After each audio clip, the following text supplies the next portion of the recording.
Hey everybody, welcome back to another show that I've neglected. And most of these shows do get neglected. I think there was only one episode of this show in 2020, and this is supposed to be the easy to make show, where I just talk about movies without anything being scripted. I just kind of sit down and shoot the shit for a bit. A little poster on one side, a little score on the other.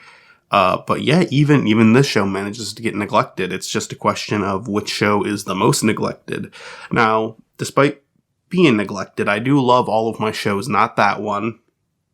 Not that one. Anyways, let's begin talking about movies. First off, we got Wabuu. I watched the Stern Matt Presents live stream, and I haven't recovered.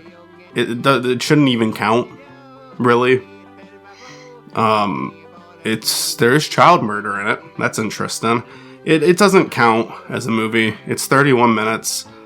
It recycles animation from a pre-existing film that also doesn't count as a movie. So really, it has less going for it than some of the other Dingo Picture films. It is fun to watch videos about Dingo Pictures by, Matt Presents Phalis. But it is not fun to watch them. I watched 3 of them that night.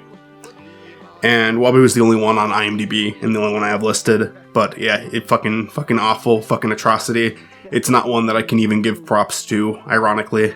No ironic 10 out of 10. A lot of time, a 1 out of 10 is an ironic 10 out of 10, but no, Wabuu can actually fuck off.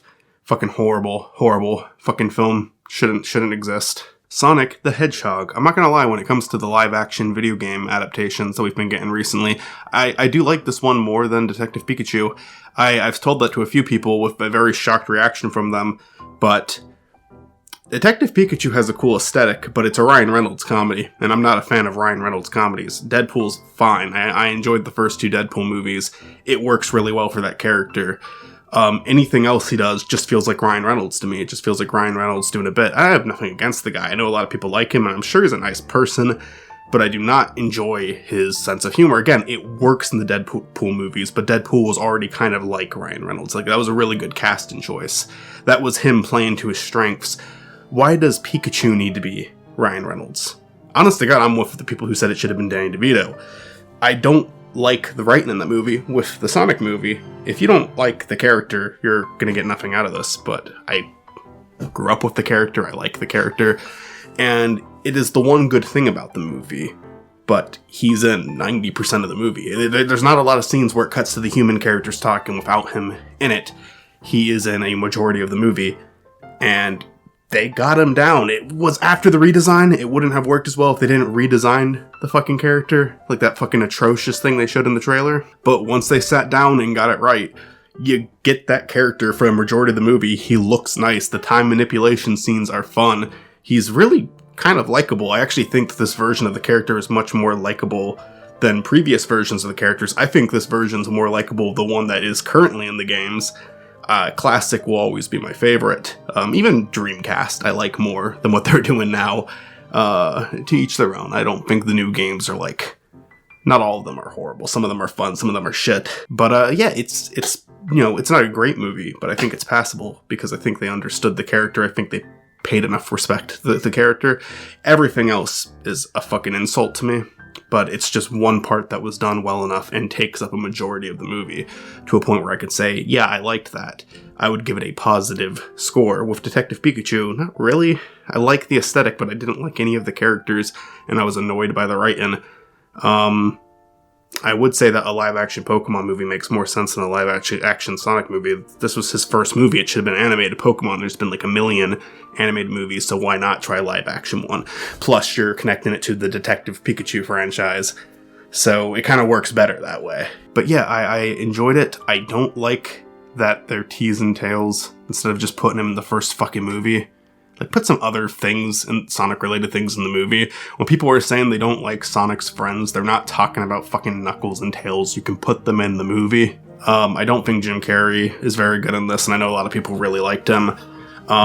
Maybe it's just because I actually really like the character Robotnik. I think he's one of the selling points of the series. I think even in the shit stuff, he is enjoyable. The Boom version of him is funny. The modern version of him is funny. The old version of him is funny. I fucking love, it's a stupid character, but I love the Adventures version of it. It's such a good voice. I'm a big fan. But there's probably some ironic enjoyment in there. promoting you to Scrub Monkey 3rd Class. Now go and mop up the dungeon. Snooping as usual, I see. But I'm a big fan.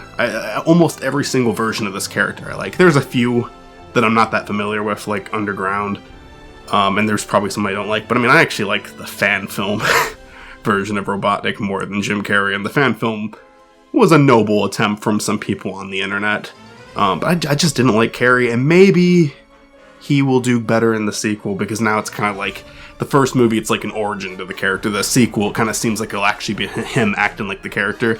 I like Jim Carrey. He has proven himself to be a good actor. But I was honest to God surprised by how many people were praising his performance in this movie, because I thought it was just, like it's just him acting obnoxiously. I feel like his scenes would be very entertaining to a small child. Not for someone like me though. Can't say that I enjoyed him. Jersey Boys. This was a recommendation on Duckcast that Zach gave me, and I enjoyed it a decent bit. I like the characters. I think that some of the actors weren't amazing. Like, one of the main characters has a daughter, and it's a very tragic event that happens with that character. So it can still potentially have an emotional impact on you, but I thought the performance was really bad, so I couldn't get into it. The music's good. I get why people like this play. I was disappointed that Fallen Angel wasn't in it, because that was one of the few songs I knew from the play. But I guess it didn't make it into the movie.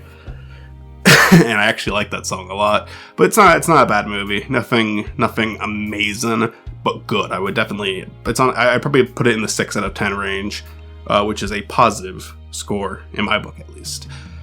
So good movie, not great, but good. Obvious Child, this is a romantic comedy, kind of, with Jennifer Slate, whatever one she prefers to be called by. I like her a lot. She is the selling point of this movie. She does a great job playing her character. She's very likable in the movie. She's very funny in the movie. And you do legitimately sympathize with her situation in this. It's a very simple, like, it's kind of like slice of life. There is a conflict going on throughout the movie.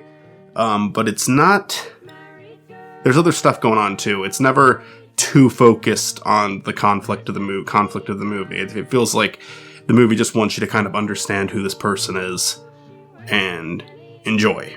And Jenny Slate absolutely sells the movie. Cinematography-wise, you're not going to get anything too special. Other character-wise, I don't really think anyone else really stood out to me. No one was bad. Except for David Cross played a really awkward character. I love David Cross from the Bob and Dave show, Dave and Bob, whatever it was, and Arrested Development. Can't say that I like much of the other stuff that he does, and this included, but I did enjoy this movie quite a bit. Probably won't be a rewatch for me, but I would definitely recommend watching it at least one time. Very likable main character, very funny, definitely worth checking out. How do I pronounce this?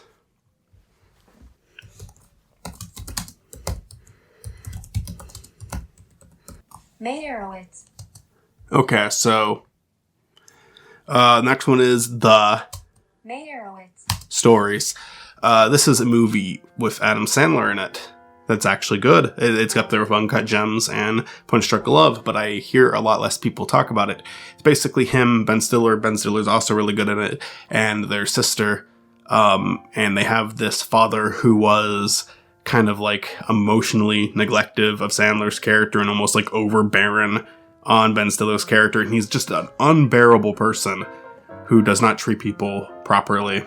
And you kind of see a lot of this uncomfortable family dynamic that they all have. But it doesn't play it in a very dramatic way. It plays it in a very dry humor type of way.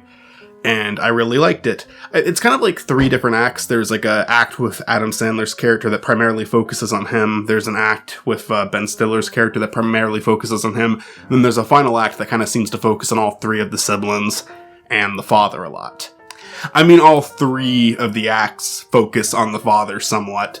But it feels like the third one like really just lets him have it, you know? It's a movie that I got a lot of enjoyment out of and definitely could see myself watching again. A little lower on my ranking of Noah Baumbach's movies.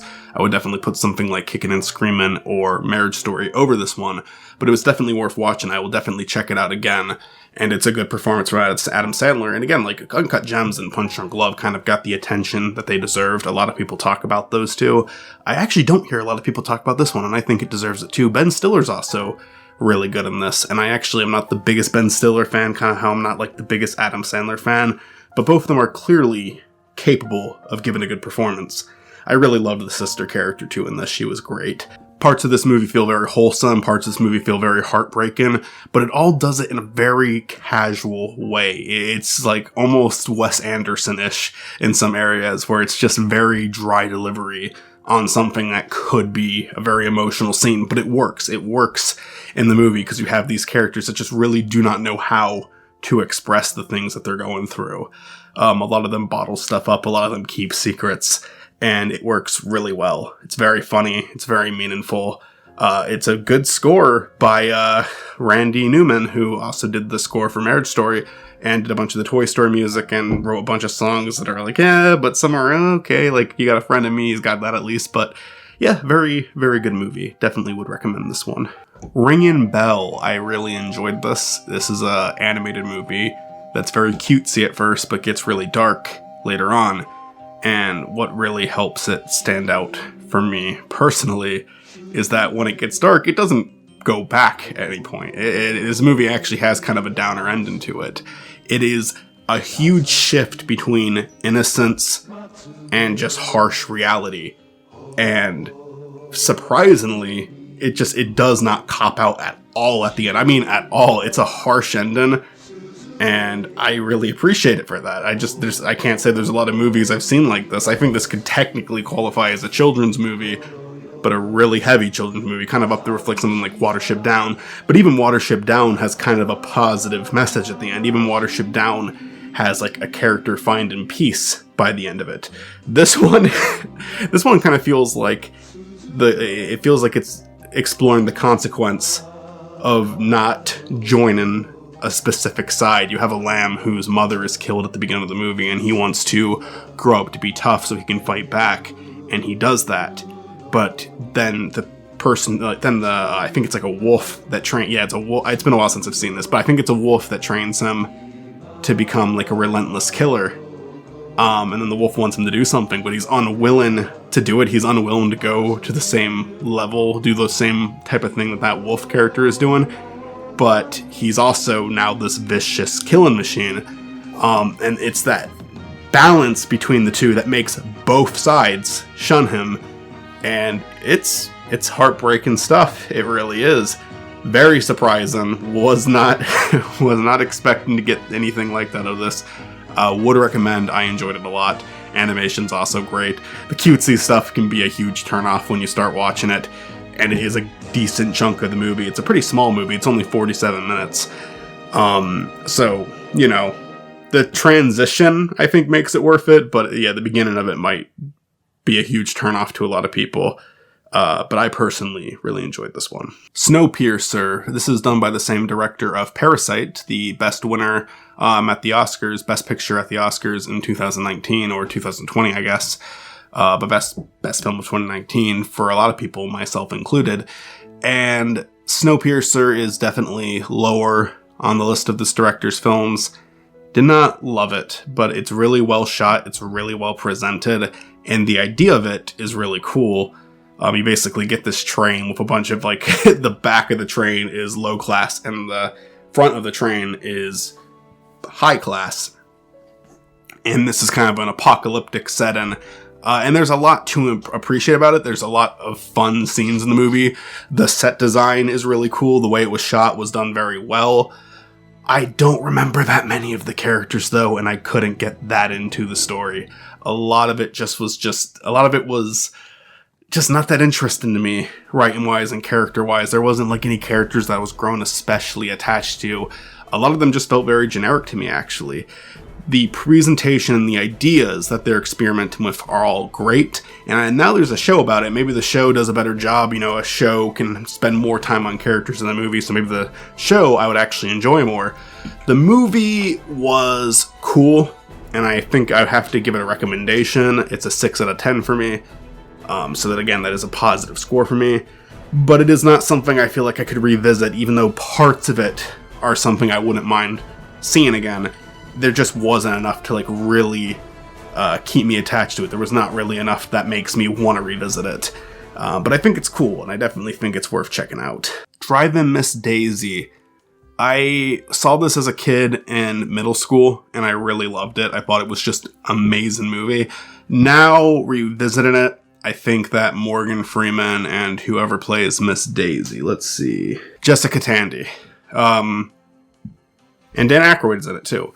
I think that those two are really good actors, and the characters are really good, and you grow to like the characters a lot. They have a dynamic that is fun to watch. Everything else about it is generic as hell. It is a very formulaic movie, and it is something that is very safe. It plays things very safely, I feel, and I feel like it is a movie that a lot of people will really love, and a lot of people will watch, and it'll just be kind of like a sap show for them. It is covering some serious issues. It, of course, addresses racism in the movie. It, of course, addresses prejudice, and I've just seen it done better in other places. I know that this is an older movie, so maybe it was kind of new to... Some of the stuff may have been new in Driving Miss Daisy. All in all, I don't think it's amazing. I just think that the performances are good, and that it has good intentions. The entire movie feels nice. It feels like its heart is in the right place. I just feel like a lot of it presentation-wise comes off as very generic, and you can see stuff that's coming as it's happening. It plays it very safe for me. I don't think it sucks. I don't think it's that great either. It's a classic. I would recommend it, even though my score is less than above average. But I would still say check it out. Back to good old Sonic. This is another 3GI film. These are the people responsible for Shrek Retold. And I can give Shrek Retold a sincere 10 out of 10. Even if it's objectively not perfect, it's just so charming. And the scenes that aren't done as well as, there's scenes with tons of effort put into them, and there's scenes that are very shitpost-like. And even though that, okay, so some of it's just intentionally done in a sloppy way, it just adds so much charm to the movie.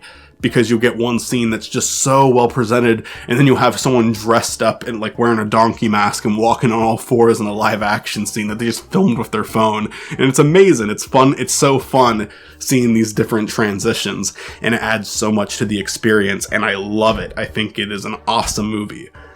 Sonic Rebuilt was a cool thing for them to explore for their second one, and I still really love it. I think that there's a little bit too much of a focus on the shitpost entries this time. There is some amazing animation in this movie. There is a lot to appreciate. You got Chris Chan, by the way, doing a scene again. That was great.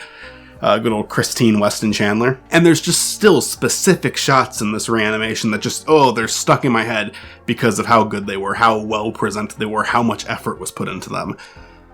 But there's also some that are shitpost level that are fun at first. They are fun. I like the shitpost entries. It feels like some of them go on a little too long. There's someone who used their pets in their segments, and that was funny at first.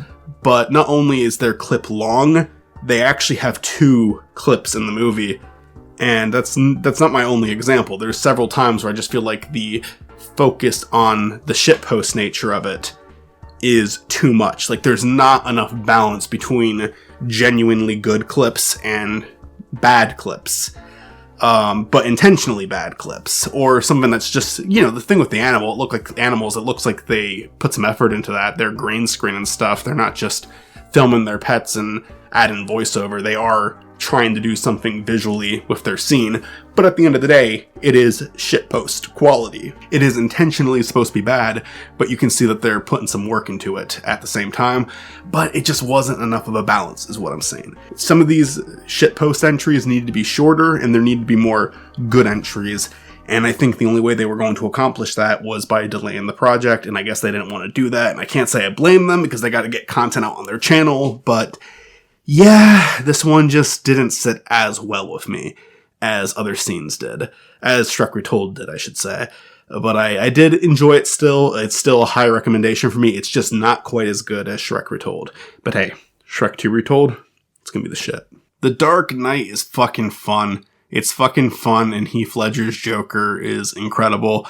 It's not the same character as the Joker at all, but it's just fun to see that version. I get why some people got frustrated with Joaquin Phoenix's Joker, because it's like at this point, like, hey, are we just not gonna do are we not gonna show the character as he was originally intended ever again? Heath Ledger's doing something new, Joaquin Phoenix is doing something new. It's taken it a lot more seriously. It's taken a darker and edgier approach instead of a more comedic approach that a lot of people are looking for. I like Joker. I like Joaquin Phoenix's performance in that movie. To be fair, though, Heath Ledger did this whole act of taking it more seriously and going edgier with it before Joaquin Phoenix's movie did. And I really appreciate the Heath Ledger performance. And it was also something new at the time. It's not the same character, in my opinion. It's taken that idea of that character and making something new out of it. But it does make for a very enjoyable movie, with a lot of meaning behind it, and it was something very unique for the time it was made. I do have problems with Christopher Nolan's movies, but I would consider myself a fan, and I would consider The Dark Knight to be a pretty fucking good movie. The Dark Knight Rises, I don't have positive memories of, but I haven't rewatched that one yet, so yeah, we'll see. The Prince of Egypt. This is another Duckcast recommendation, though it was one of my recommendations. This was a rewatch. This was not the first time I saw this movie. To be fair, a couple of the ones I've talked about on this list, a lot of them are rewatches. It's just movies I haven't seen in a long time, and I'm giving a chance now, seeing what I think of them now. Like The Dark Knight I saw years ago, and then I decided to rewatch it. But The Prince of Egypt, fucking amazing movie. Fucking amazing movie. Few things that hold it back for me, but for the most part, the score is just so powerful. It means so much to me. I've been listening to it for years. Even when I went years without watching this movie, I would just fucking look up that soundtrack on YouTube and play it. Like, both the songs in the movie and the score is so good. The only one I don't like, the only bit of music in the entire movie that I'm not a fan of, is You're Playing with the Big Boys Now. And that one's kind of funny. It's kind of funny to laugh at it, because it's like, what the fuck were you thinking? This doesn't fit at all. Everything else in this movie works, but this is just like the most out of context, weirdest shit. Does not, like, it's so tone deaf that it's kind of funny. But everything else, beautiful. The score is beautiful. The songs are great. I think my favorite song is probably either Deliver Us, which is the opening song, or The Plague. And if you're not religious, you can still really enjoy this movie, because even though it does take an approach, it definitely is a very pro-religious movie. You know, God is a character in it, and he's shown as a very loving God in this movie. I think in the Ten Commandments, they actually went for a more vengeful God. In this one, he's very loving, he's very caring, and their theme for the burning bush goes so well with his dialogue in the scene that he's in. They make God a very likable character in this, and you can tell that the people who worked on this probably are Christians, but it puts its focus on the dynamic between the brothers, Moses and Ramesses. And it's genuinely heartbreaking stuff. Moses, they make very likable.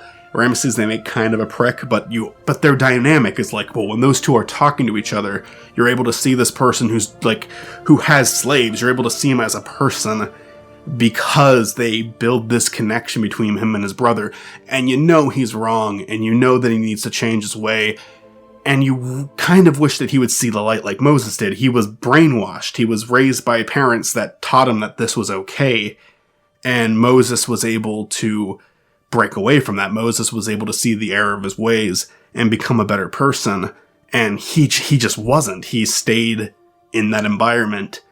And it leads into a fucking excellent duo in the Plague song. And it leads to a very heartbreaking ending. The animation is beautiful. The characters are great. The presentation of this movie is so solid. My only two issues with it is, one, it uses CGI animation before it was really ready to be used in movies like this. And it looks really out of place in some scenes. Like, it actually looks ugly. in some scenes. There's some where they use VFX kind of like the CGI to like animate the water, and it looks really good in those scenes.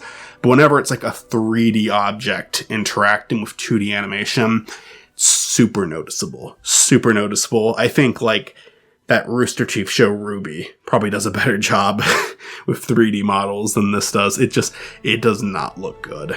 The other one is, you can kind of question the morals of one of the scenes near the end. It's faithful to the actual story, but it's kind of like, I don't want to spoil it if you actually don't know the story, but our heroes do something very questionable at the end of the movie, and it does ultimately lead to the slaves being freed, so there's a positive outcome of it, but it's like they went after the wrong people. It's like they're punishing people who didn't do anything.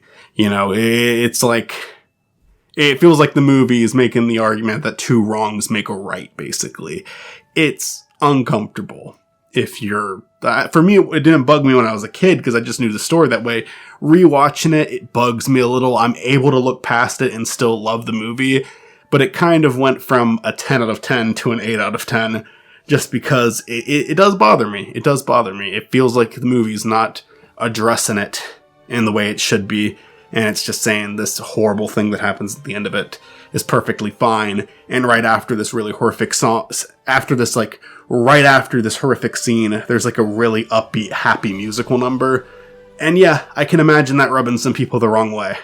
Space Jam. It's a fucking stupid movie, but it's kind of funny. A Town Called Panic. This is a very strange stop-motion movie that I've had recommended a couple of times, and I finally sat down and watched. I just had a fucking great time watching it. Story-wise, you're not going to get much out of it. Even animation-wise, it's like not beautiful looking or anything like that, but it's very comedic animation. You're going to laugh at the way it's presented, like the way that the characters move, the frame rate that they move at. Very humorous. Apparently this is based off a show. This is a film adaptation of a show. I've never seen the show, but you really don't need to see the show to enjoy the movie. I enjoyed the movie just fine without the show. And yeah, it was very cool. Very funny.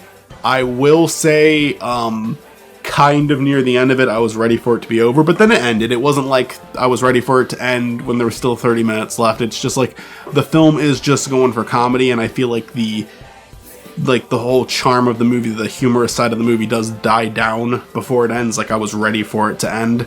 But I still very much enjoyed watching it. It's very funny. It doesn't offer anything outside of comedy. I mean, the characters are likable. And the story does progress, but it's just a very stupid story. It's a very silly story. But there was a lot of parts that made me laugh pretty hard, and the charm was there throughout. Maybe it could have been a little shorter, although it's only an hour and 15 minutes, so I guess that does say something about it.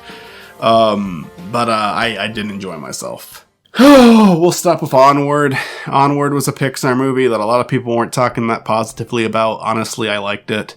It's not amazing, but I like the ending. I like the message behind it. I thought the 2 main characters were pretty likable.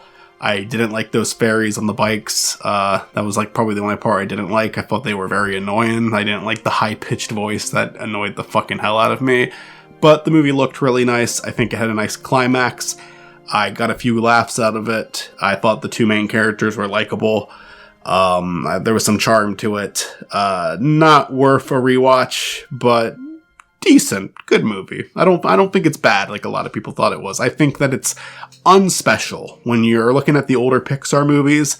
I really feel like Ratatouille was the last great one we had. I did like Up for a long time, but honest to God, on rewatches, it's just kind of hard to get through the whole thing. The first 10 minutes are great, and the ending's really great, but the stuff in the middle, it's decent. It's kind of like this movie, where it's like, if the entire movie was as good as the first 10 minutes of Up, I could rewatch it all the time. The rest of it's just kind of like Onward, where it's like, I'm glad I watched it, but I don't really want to see it again. I'll talk about this one in a later episode, but Soul was pretty fucking damn good. Soul was the first time I enjoyed a Pixar movie that much in a while. I thought Inside Out was mediocre. Good for a kid's movie, but when a lot of the adults praising it, I was just like, yeah, this is good. But on a rewatch, I couldn't even get through it a second time. Coco, also really enjoyed Coco. Soul, big step up from those two, I think, and definitely a big step up from Onward. So I'll talk about that in more detail later. I've already seen it twice, and I could even go for a third watch of it. I legitimately really enjoyed Soul.